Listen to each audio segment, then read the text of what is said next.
Hello, everybody. I'm Charlie Brooks, and welcome to the IAMPRO community Q&As. It's really nice to see you here today. We've got someone really, really fantastic. Her name is Morgana Robinson. She is best known for The Morgana Show. If you haven't seen it, you need to watch it.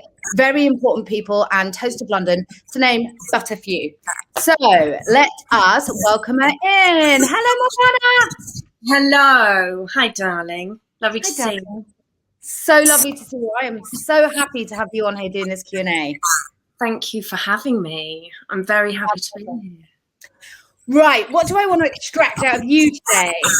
We're on the cusp of International Women's Day, but I would like to know a little bit, Morgana, please, about your journey into the industry. How did it start? Did you go to drama school? Did you not? You know, can we take you back there? Yeah, 100%. It was an unusual journey. I didn't go to drama school. I didn't even do A-level. And I think that's important, you know, for people who are starting at that age. It's never too late. You know, you don't feel like you have to be, you know, at the start, you know, 10 years old and at drama school. It's not essential. Yeah, so I did a sculpture degree, actually. Oh. Yeah, and during that time, I was working evenings, as you do as a student, in a restaurant on Charlotte Street. You may have even dined there.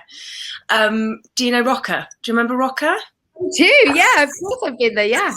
Yeah, so it's quite a media-y place, lots of like TV and sort of PR people coming in, like lots of creatives, because it's so good. And so, yes, I was working there in the evening and the odd sort of daytime shift. And I was sort of at the end of my sculpture degree, I was like, oh God, I really miss drama. Because I used to do quite a lot of it at school, and I wasn't doing terribly well. I wasn't particularly a good sculptor. You know, I could get by, but it wasn't the one. What things did you sculpt? I did a lot of figurative stuff. So I loved clay, and I loved so actually characters, which is interesting. Right. But it's creative, isn't it? It still tells a story. Yeah, and it's also to do with characters. So it was a lot of portraits, and yeah, so I was working with clay, pretty much, but it wasn't really looked upon as a sort of fine art material, right? So anyway, I wasn't doing terribly well there. There was lots of tears, and then I was just like, maybe I picked the wrong thing. So I was working at Rocker. And I just thought, I made my own show reel. And when I say made my own show reel, this was before iPhones, guys. This was when you had camcorders. Okay, so God, I feel so old. I would stand there. I was there with my flatmate, and I sort of roped her into holding the camcorder. And I just basically did about 3 or 4 characters. And I was just sitting on my sofa bed. And I sort of kind of looped them together, put them on a CD. And I sent them off to all the agents, the top agents. And no one got back to me. So that was nice. Yeah. So then there were lots of people coming in and out of the restaurant, and I had a particular rapport with this one agent called John Knoll. Now, John Knoll looked after at the time, he looked after Russell Brand and a whole load of other amazing comedians. So I gave it to him, and the next day he called me up and he said, come in, we'd like to sign you. And it went from there, really. So yeah, it's very unusual, and I think it's important to you know, not worry so much about having these particular qualifications, and because I think if your talent shines through and you are willing to work really hard, you know, you have to make your own doors, basically, sometimes. Well, there was an opportunity there that you just absolutely made the most of, because you were listening, paying attention, something was going on, you know, you met this guy that could actually really help you. So I think that's really important, because people need to know, young creatives, like, you know, what's going on around them, who's doing what at all times, I think, you know. And there were a ton of, I wouldn't even call them no's, there were just no replies, you know, so I'd send them to all these big hotshot agents in the West End, you know, and no one got back to me. So I think it's just, yeah, don't be worried about the no's either. Yeah. Keep carrying on. Yeah. So then he signed me, and then I got a little VT on a show called TNT Show, and that went off. That went off basically, and then within a year, I had the Morgana Show on Channel 4. It's very unusual. Unbelievable. It's unusual, yeah. So the characters that you created on your camcorder self-tape, are they things that you've been working on for ages and you've had ideas, or did that come to you in a moment of kind of creative magic? It's kind of a bit of both. There was a couple of characters that I'd had since I was a child. Gilbert was one of them. You know, I was playing Gilbert when I was 10, and so I think he was on there. And then the other were just sort of like, I pop on. I had like a sort of really rubbish wig box, and I would just stick on a wig, and I'd be like, oh, I know who that is. You know, yeah. And I'd just play. It was playing. It was fun. You know. Yeah. Amazing. So the Morgana Show then came about, and you wrote all of that, is that right? Did you create it yourself? How did that happen? I wrote that with my dear friend James Affron, writer director, and I think everyone's kind of creative approach is different. I am always obsessed with character. That's where my seed comes from. You know, is I'll see someone on the telly, or I'll see someone on the bus, or I'll see someone, in a restaurant, and I'll be like, I'll be fascinated by maybe the way that they eat, or how they're talking to themselves, or how they're talking to their friend, or whatever, or their walk. You know, it's just small things like that, and it'll just be a tiny thing like that, and then my mind will just explode with ideas about who this person is, and I just work from there, really. And what would happen is character would come first, and then we would write for them. But I think that's often the sort of opposite of what happens. Often you get a script, and then you bring your character to the script, whereas I would bring the script to the character. If that makes sense. That does make sense. It's it's a fantastic way of working. God, I love programs that are much more character-led pieces. I just find them much more interesting, I think. Yeah, I think they often have more depth, don't they? And that's what I think sketch shows can sometimes feel a little bit, one-dimensional, when instead of having, I spend a lot of time on character. Yeah, it's really important for me. So what is your process in building that character? You spoke about observing people that you might see out.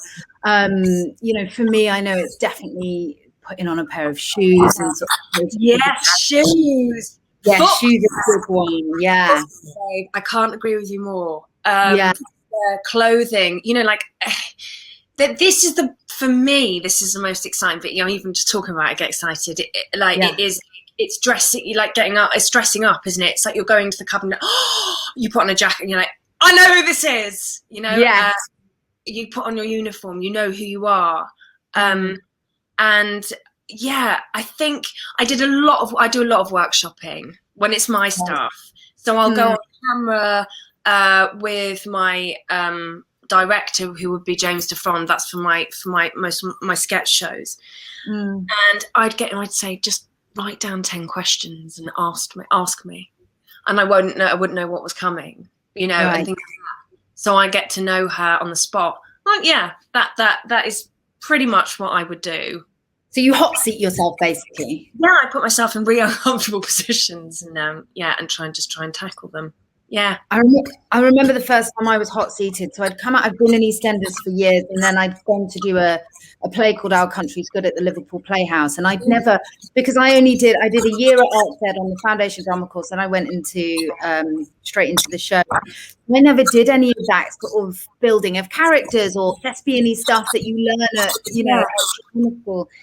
And he put me on this hot seat, and I absolutely pooped myself. I was so scared. But then what you from it, the detail that you can get from it and building a character, it's a really extraordinary, brilliant place to start.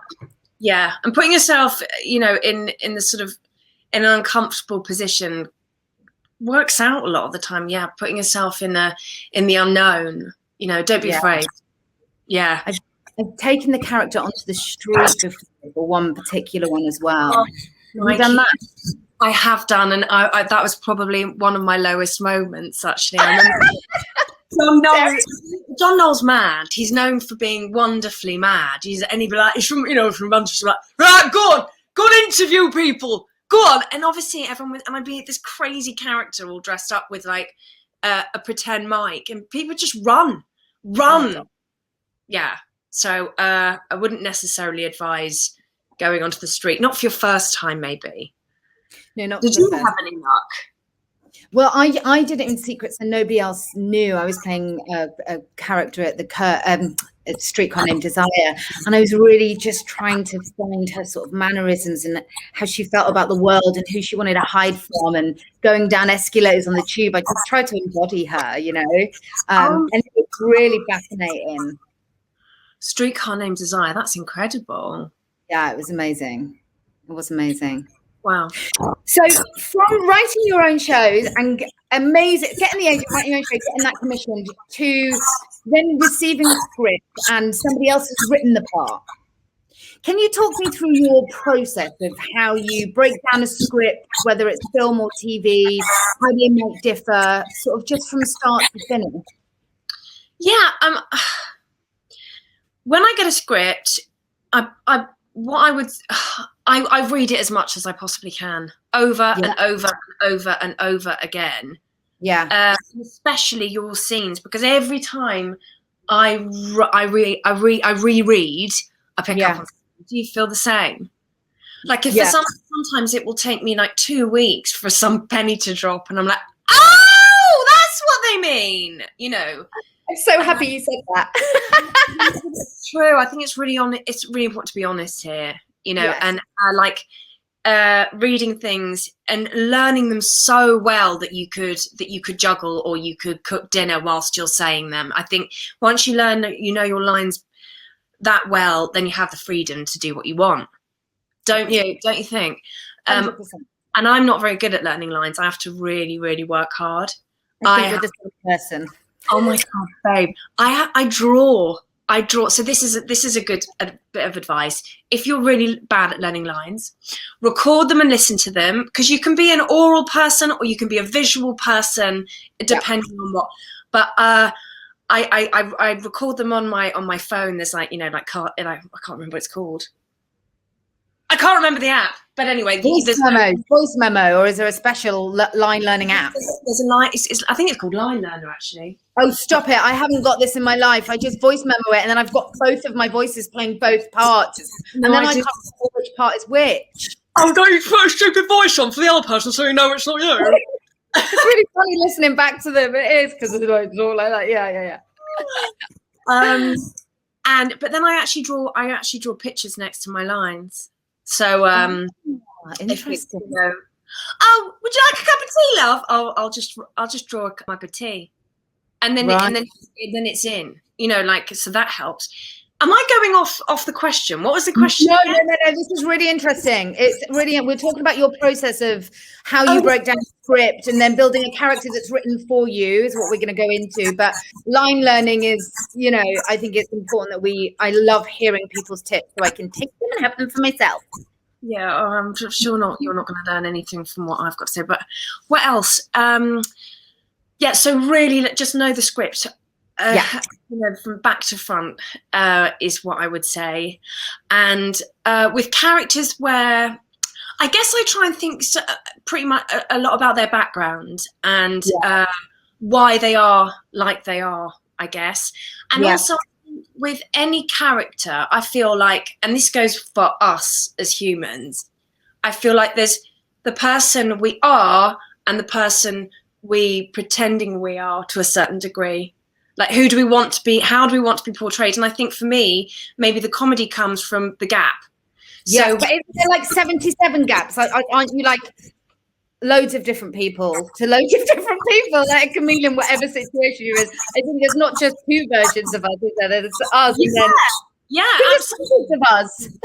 Yeah, exactly. And I feel like that's where, for me, where the comedy comes, where the difference between the two. So what are they actually revealing about themselves? And who do they actually want? How do they want to be perceived? I think that's interesting. So I focus on that quite a lot. Yeah. If anything else comes to me, I might just jump in. Yeah. Sometimes I feel like when I'm in a rehearsal room, I mean, I have to know that remind myself that I go through the same process every single time. But I don't feel like I'm getting it, and I'm not getting the character, and I'm 2 weeks in, I'm just going, oh my God, I haven't got it, Oh my God, I've been there 100 times. Beat myself up, and then you have one day where suddenly it just sort of falls into place. And then you really start to get underneath it and feel it. I don't know if that's the same with you or if it's more instant for you, but you always like get really scared if you haven't got it.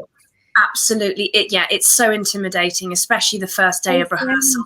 But that's what rehearsal's there for. You're not supposed to come in polished. And if you do, I think that would be a bit weird. You've got to stay loose and open and just sort of be kind of spongy in rehearsal, right? So yeah, don't be worried about it. You're not to be perfectly sculpted on the first day of rehearsal. That's why it's there. And remember that everyone else is feeling the same, probably, especially with impressions. Like if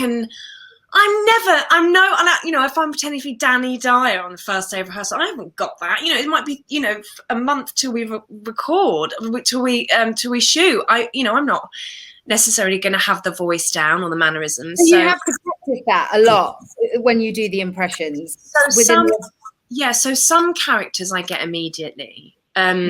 I think basically like when I did Fearne Cotton, that was pretty quick, mate. But other things take much longer. Like I think Cheryl took a bit longer because of her accent and all that. It wasn't as easy. But and then of course our favourite, that Cass. That one came quite, oh dear. Yeah, I love that girl. Love it. My God, I just love it. I'm such a huge fan. I was obsessed when you did that. So it was so brilliant. Thank you. But the boys, I actually, it takes a lot of time to warm into that. Yeah. So I have to warm up and be Danny Dyer for an hour before I go on set to really grab it. Yeah. Have you spoken to Danny since you've done him? Do you know him? I haven't. He's so rude, and I can't say what he said on this. Really? In a brilliant way. But it's not for daytime viewing. You know him. He's amazing. I love him to bits. Yeah. Yeah, he's great. We know he's naughty. So theatre, have you done much theatre? Is that something that's on your plan of, your hit list, your dream? I haven't done much theatre. I did a bit at school. I don't know if that counts. All counts. I really enjoyed it. I haven't done that much theatre. I think it's hard to get in that industry if you're in TV. And it's hard enough in TV, so I'm just concentrating on that at the moment. TV and film. If the opportunity came up, I think I would be very nervous. Yeah, very nervous. I'd be so petrified, and I'm being really honest here. I just would be really nervous about messing up, Okay, for example, I love live. So this is interesting. So if you do, I love a live sitcom in front of an audience. Absolutely love it. I buzz off the audience and all that. But if you mess up, they it's funny. They love it when you mess up and you go, oops, and you talk to them and you go back and so it's part of the act. But with theatre, I'd be petrified. But there's nothing wrong with being out of I think there's a lot of good things to be out of, when you're out of your comfort zone, you can really get a lot out of those things and you grow as an actor. So I'm not going to say no, but I would be hesitant, Right. Yeah. Oh, it's terrifying. How about you, Tony? Like, how have you dealt with theatre and stuff? Like, did you start in TV? I started in TV, yeah. I was doing a play at the Pleasance Theatre around about the same time. So I was filming by day and going to do sort of the Fringe Theatre by night. I would rather throw myself off a cliff every night before a show, if I'm perfectly honest. It's petrifying. And I know a lot of even thespians feel the same, don't they? it never gets any easier, doesn't it? I do love it when, I've said this before, but when the play is underneath your skin and you know it inside out, back to front, upside down. And that first moment when you go onto stage is done, and then you juggle the balls, and then you can have some serious fun. And when you're in it, it's almost like a meditation because you leave yourself, and that for me is really exciting, but it's terrifying. Have you ever forgotten your lines on stage? Yeah. What happened? See, that's my anxiety dream right there. It's horrendous. It's horrendous. It's happened to me. It pretty much happens on nearly every show once. Does it? Yeah, it does. I mean, the worst one was when you're nervous at like the first couple of, or is it you don't know when it's coming? So one of them, the most recent play I did, it was right at the beginning of the run, and I just tried, and I knew it would happen. And luckily, I had somebody who caught a ball, very, very well, and picked me up and sort of helped me through it. But the one that was the most memorable was, and I was on stage, and I must have dropped the line for, I don't know, maybe 30 seconds, which is a lifetime on stage. So how do you like reroute back into the script? How do you do it, and how do you do it like seamlessly? Well, it's really sorry, go on. No, it's that when you're in that blind panic, there's not a great deal you can do. I've been in situations where other people have helped me and sort of reminded me and nudged me with a line, and then a director I was working with once just said to me, "You've done all the work. If that happens on stage," because that's what I was panicking about, he said, "just sit down. The audience will be in the palm of your hand, and just trust yourself that it will come." And sort of just start to play or do something, And I did that, and I think it's just owning that silence and breathing through it, But I mean, that's a dream scenario. I just, But that's so interesting, isn't it? Actually, if you're sitting down and you just do own that silence, how are they to know what's supposed to be going on? They have no idea. Yeah. You can steer it back. Wow. Yeah, just about. But yeah, it never gets any easier. It really doesn't. No. So the script. So you've learnt your lines, you do the script, somebody else has written a character. Have you worked with the writer of, I don't know, in one of the brilliant things that the Witches or something else? Do you work alongside the writer at all in those things to develop your character, knowing that they know your work and how capable you are on that front? Well, actually, there are a few ad-libs in The Witches that they kept. So that's I like that. But they're just sort of ones where I'm walking off and you can kind of hear it, But yeah, they kept two in there, which I thought was quite amazing. Right. It really depends from director to director, doesn't it? Or what writer to writer. Some writers are really collaborative and they want your input. They want, and then some are quite like, no, this is how it is. So this is how I feel about every job I ever do. Everyone is different, and it's always your first day at school, isn't it? Always. It's not a second series. It's always your first day at school. Yeah. So it can be terrifying, and you just got to get to know your team. And some will, some love your input, and some are pretty like, no, this is how it is. I mean, I heard about With Nail and I. Great film. Yeah, exactly. What's his first name? Robinson. Why can't I mean, Richard Grant and... No, the guy who wrote it. Oh my God, that's terrible. Why is it Tim Robinson? No, it's not Tim. Is it not Tim? Oh no. Anyway, oh no, I can't remember. Anyway, he said if you change one word in the script, you can't. You're not allowed. Do not. It's a perfect script, and he was right. I mean, I wouldn't change a word for that script. Yeah. That's good. And why can't I remember his first name? We'll Google after. It will come to us. Don't worry. That's Tony Robinson. Robinson's an motivational speaker, which is also quite useful in my life on occasion. Oh my God. Okay. So are you writing and developing any stuff at the moment? Is that sort of is that how you see your career going? Or do you cast and self-tape and do all of that, you know, which way does your career, how does your career look these days, Morgana? An amalgamation of all of the above, right. Really. But I am getting into more scripted stuff that other people have written, sort of more comedy dramas and things like that. I just did a beautiful film called A Bird Flew In, which is about it follows, I think it's 14 characters during lockdown, and we filmed it during lockdown, and it's very, very heavy. And I was really surprised to be given the role, actually, because I have to have, it's, you know, it's quite it's very dramatic. You know, I have to, I lose someone very dear to me, and it's very, very sad indeed. But that was I was very scared about that. Why? What were your fears around that, and how did you tackle that role? So I don't think I can say too much because the film isn't out yet, but basically I lose someone, and you know, I essentially find out I lose someone over the phone, and it's heartbreaking. And I was petrified because the first half of the script, she's very bubbly, she's quite funny, she's a strong character, and then so it's quite a dip for, you know, the second half. And you know what I did? I called up one of my best friends, who happens to be a huge movie star these days.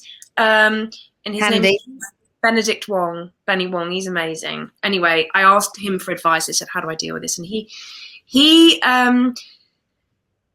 just told me about this thing called Living Root. But do you know about that? You probably do, because you're a anyway, it's about. I'm learning about all this stuff now with IAMPRO. That's why it's here. I never learned. Yeah. Yes, go on. He just basically said you can either take something out of your own personal life that's something in it, but he said be careful because that can unravel you quite. If you take something that's happened to you personally in your life, it's not easy on your soul, is it, emotionally, to keep scratching at the surface of like past, agonies that you may have, experienced. But he said if there's anything, that really, really gets to you, and just really sort of meditate on that before you go on. Sorry, that's my dog barking. Did you hear that? Sorry. There's a squirrel in the back garden and it's just going nuts. And so I actually, this is going to sound hilarious, but I'm very passionate about global warming and things like that, and nature and things like that. So before I went on, I went to the loo and I watched some baby seals being clubbed. Oh God. That distracted me from the entire scene. I would have been traumatized. It did the trick anyway. It worked. Yeah. So they were real tears. But I think, I think that pain's got to come from inside you, hasn't it, for it to feel real. Yeah, no, I've definitely used like an emotional recall at times. And what I find quite extraordinary actually is sometimes I can just leave it at work, leave it in that scene. It's like, oh, it's fine, back in the day. Recently, I don't know whether it's something to do with my age, but I did a scene and I just couldn't stop crying afterwards. It was just like I don't know what's wrong with me. It's like all this insecurity that I felt over the last 4 weeks had been built up and just sort of came pouring out. And it can definitely stay with you.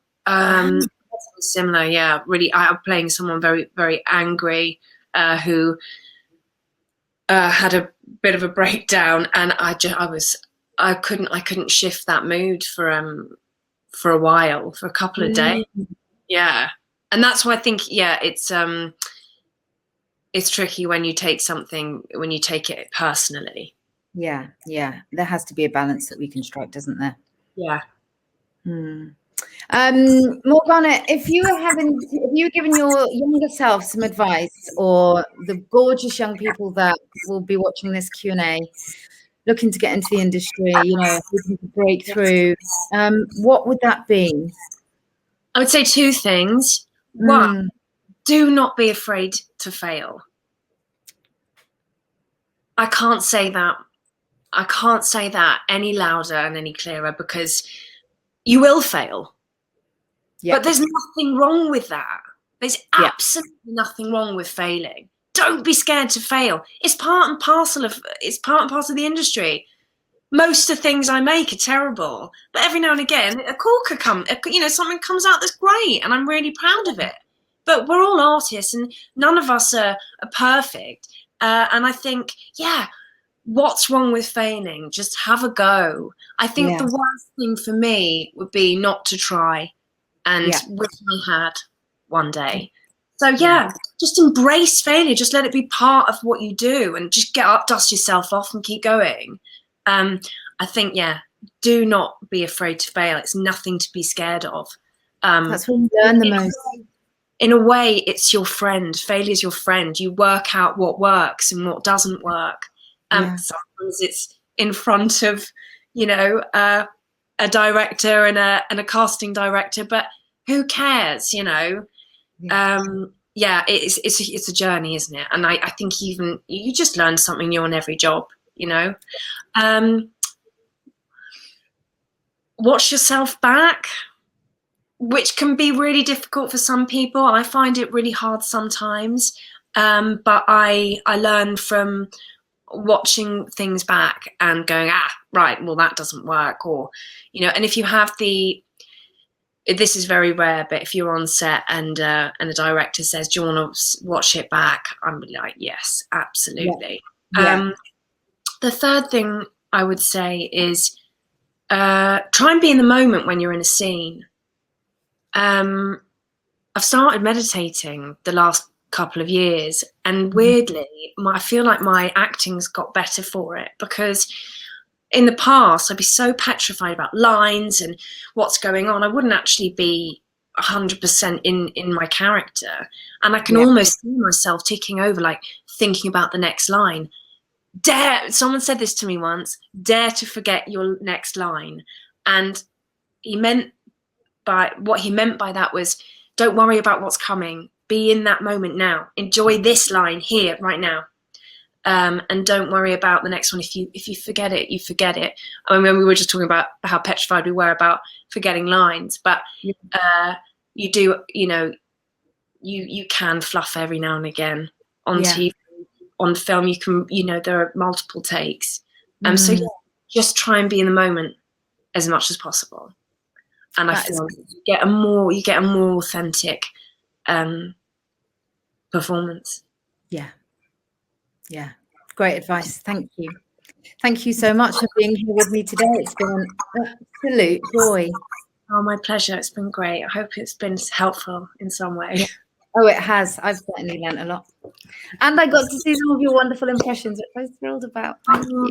Oh, you're welcome. Thank you. Thanks for having me. See you soon. Bye, Morgana. Bye.